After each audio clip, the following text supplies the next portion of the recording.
Welcome to the Making of a Nation, American History in VOA Special English.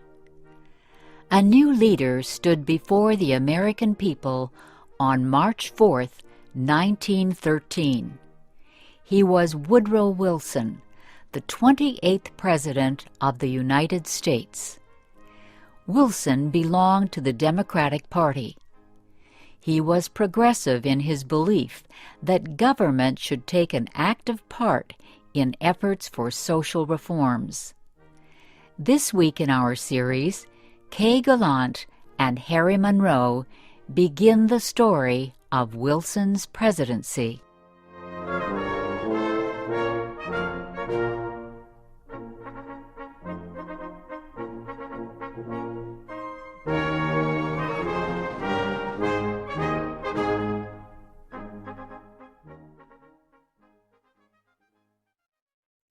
Woodrow Wilson had spent most of his life at Princeton University. First, he was a professor. Then he was university president. Next, Wilson was elected governor of the state of New Jersey. His early success as governor made him a leading candidate for the Democratic presidential nomination in 1912. Wilson traveled widely around the country during the campaign. He made speeches to many groups. He tried to make himself and his ideas known to as many Americans as possible. Wilson called his program the New Freedom. One of his campaign promises was to fight for better conditions for America's small business owners. Such proposals helped him win the Democratic nomination for president. Then he defeated President William Howard Taft and former President Theodore Roosevelt in the election. Woodrow Wilson, the former president of a university, had become the president of a nation. The largest crowd in Washington, D.C.'s history welcomed Wilson outside the Capitol building on the day of his inauguration. He called on the American people to join him in making the country a better place. "Our duty," Wilson said, "is to correct the evil without hurting the good. I call all honest men, all patriotic, all forward-looking men to my side."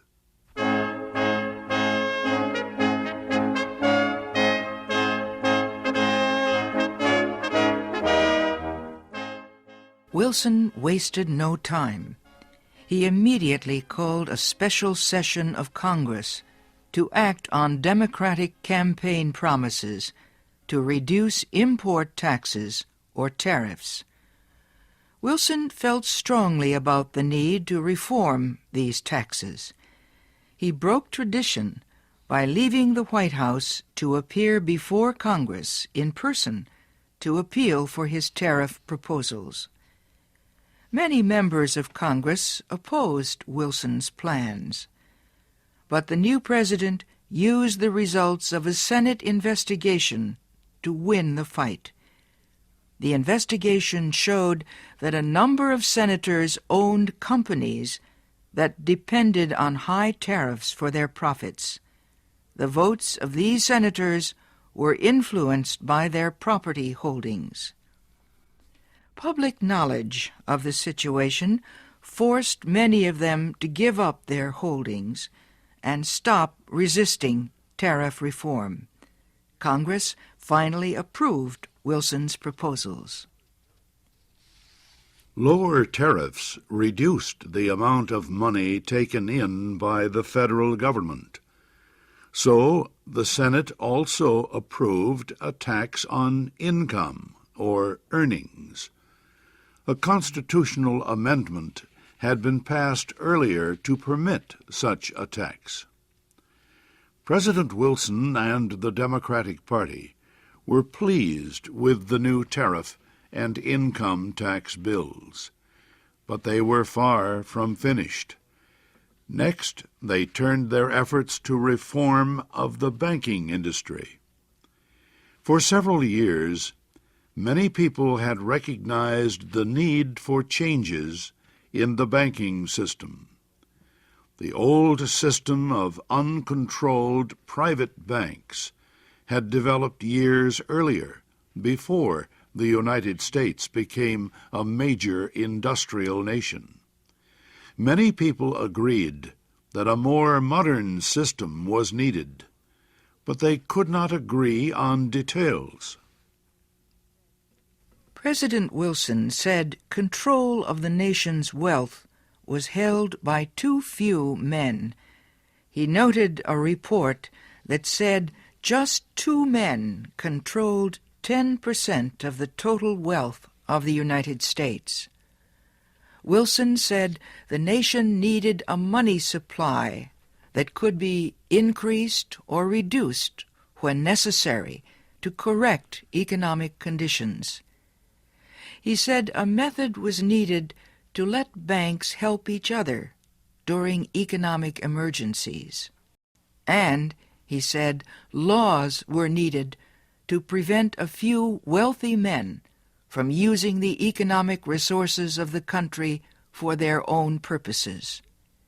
Finally, Wilson said the control of this system of banking must be public, not private. It must belong to the government itself. Wilson called his proposal for a central bank the Federal Reserve System. Under the plan, the nation would be divided into 12 areas.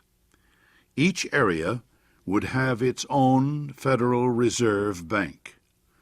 These area banks would not do business with the public.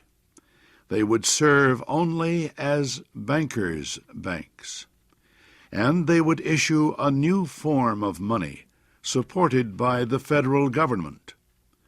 Most important, the leaders of the new system would be chosen by the government, not by private business.